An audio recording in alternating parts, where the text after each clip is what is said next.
ভার্বকে আমরা হচ্ছে দুই ভাগে ভাগ করি, তাই না? একটা হচ্ছে ফাইনাইট আর একটা হচ্ছে নন ফাইনাইট, তাই না? ফাইনাইট ভার্বের আবার দুটো পার্ট আছে, একটা অক্সিলারি ভার্ব, একটা প্রিন্সিপাল ভার্ব। সো মজার বিষয়, ফাইনাইট ভার্বের লিস্টটা হচ্ছে বিশাল, ফাইনাইট ভার্বের লিস্টটা অনেক বড় আছে, কিন্তু নন ফাইনাইট ভার্বের লিস্টটা খুবই ছোট। তো এই জন্য আমরা যদি নন ফাইনাইট ভার্বটাকে যদি চিনতে পারি তাহলে বুঝতে পারবো যে এর বাইরে যেগুলো আছে সবই ফাইনাইট ভার্ব, তাই না? নন ফাইনাইট ভার্ব হচ্ছে প্রধানত তিন রকম। নাম্বার ওয়ান হচ্ছে টু প্লাস ভার্বের বেস ফ্রম।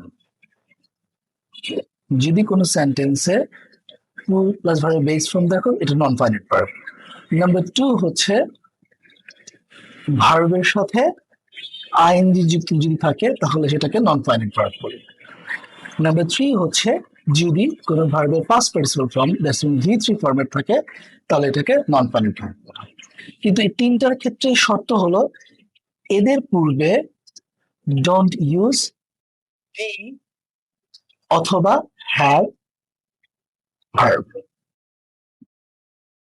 সো তার মানে কি দাঁড়ালো যে to plus verb base form বা ভার্বের সাথে আইএনজি বা ভি থ্রি এগুলোর পূর্বে কোনো অবস্থাতেই বি ভার্ব বা হ্যাভ ভার্ব ইউজ করা যাবে না।